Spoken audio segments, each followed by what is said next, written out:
let's go ahead and cover the basics whenever buying property subject to. First off, what exactly does it mean to buy property subject to? Oftentimes people make it seem a lot more confusing and tougher than it really has to be, because it is a very simple concept.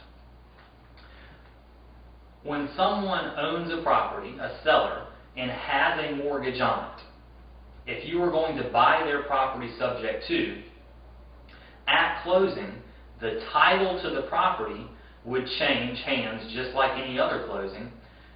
The only difference there is the underlying loan on the property, instead of getting paid off at closing, it remains in place. So the seller's loan remains in place on the property, and you as the buyer, the investor, simply take over payment on that loan. So if the loan was current, then the seller made the last payment, and after closing, you contact the mortgage company, get all the appropriate information, and you start making the payment directly to them. Ultimately, that's all buying property subject to really means. So let's cover one thing here, the due on sale clause. And real quick, when you're talking with any traditional real estate professionals, whether it's an agent or a mortgage broker or traditional attorneys, then oftentimes if you explain this concept, it will probably seem foreign to them.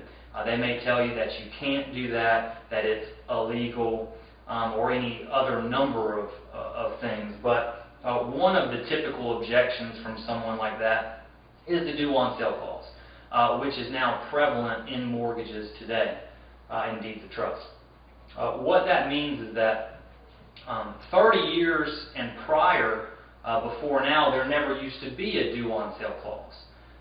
But the banks, the lenders out there, got a little wised up, got a little smart, and said, hey, when loans were assumable, a seller would go to sell their property. The buyer, instead of going out and getting a new loan, would just take over payments on the underlying loan, assume the loan, and done deal. Well, the banks came up with the due on sale clause that states when a property changes ownership, then they have the right to call the loan due and payable in full.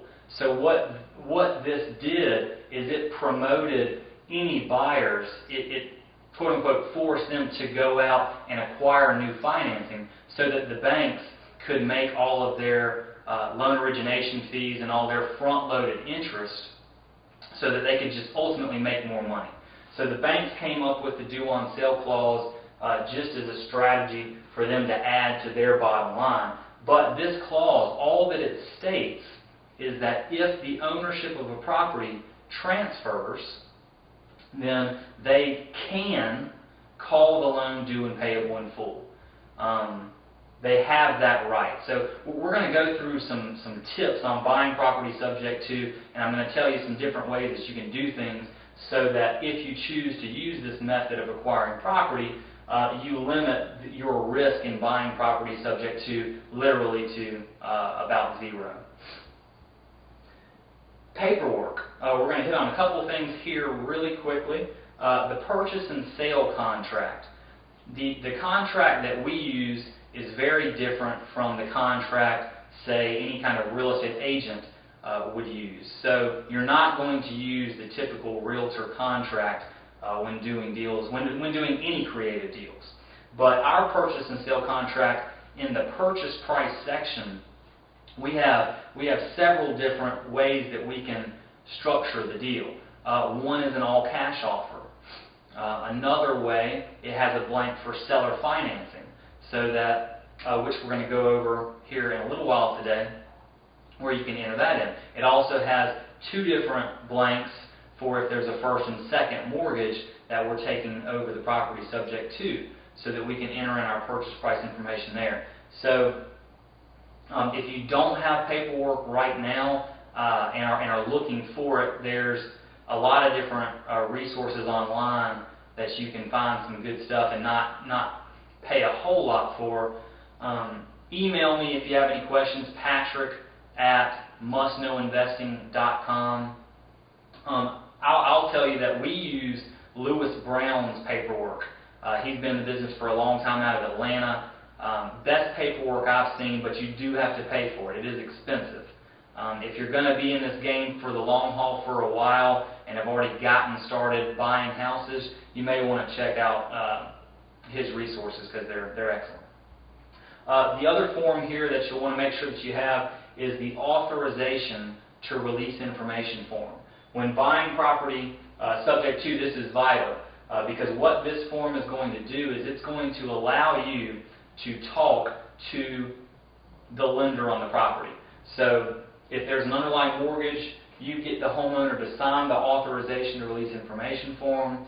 You send that into the bank. Once it's in their system, you call them up and you're able to find out everything you want to know about the loan that's in place. You find out to make sure that the payments on the loan are current. If not, how far behind are they? What the balance is on the mortgage. If there's a prepayment penalty. If there is a balloon in the underlying mortgage, which you definitely want to know. What's the interest rate? Monthly payment, if that includes escrow. All these things that you want to find out about the loan, because when buying property subject to, when you buy a property and take over payments, you want to make sure that it is a good loan that you're taking over payments on. If it's an adjustable rate, you want to know that, and you want to know how it's going to adjust in the future, just to safeguard yourself. So that's a few basics on buying property subject to. On to more.